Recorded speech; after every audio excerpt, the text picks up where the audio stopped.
For the past 37 years, in Iran, we have had 4 presidents electing their opposition into office.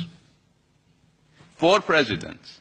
President Rafsanjani elected President Khatami, who at the time of his election, not now, was considered President Rafsanjani's opposition. President Khatami elected who?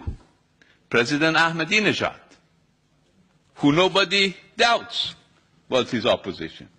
President Ahmadinejad elected President Rouhani, who was the farthest candidate from him.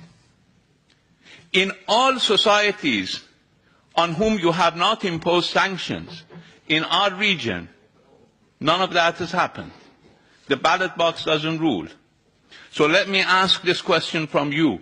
Why have you imposed sanctions on Iran and not on anybody else? This is a question that needs to be answered if we want to deal seriously with human rights. If human rights is not going to be a subject of political maneuvering, if human rights is not going to be an issue that you beat your opponents with. I have represented Iran in the United Nations.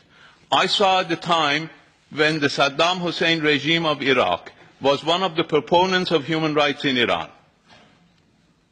was voting along with the European Union in resolutions against Iran. And there was not a single resolution against Saddam Hussein in the United Nations.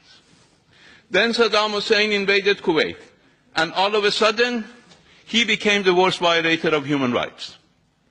Saddam was a despot, a human rights violator, but he wasn't a human rights violator because he invaded Kuwait.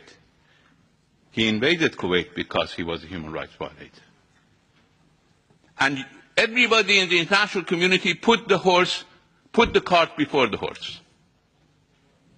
And I think that is where we find human rights abused in the international community and the legitimacy and credibility of the work for human rights undermined. I agree with you, the Helsinki process minus human rights doesn't work. Human rights is a legitimate concern of the international community. I agree.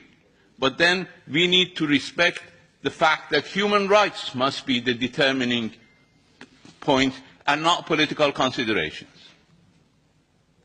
When you go home, please consider for yourselves, if a country in our region is supposed to be under EU sanctions for human rights, should it be Iran?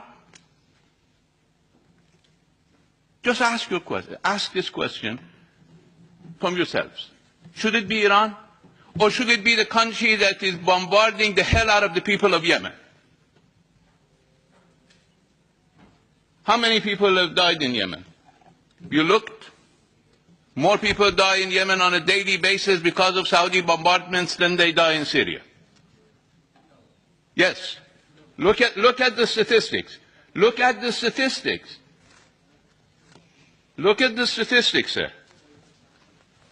You've got to go and see what is happening. You cannot close your eyes. There is nothing to bomb in Yemen.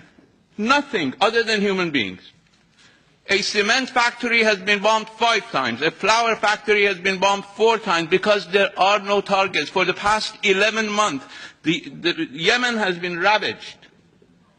And nothing, I know that the European Parliament has started talking about it recently. But we've got to be careful when we deal with these issues.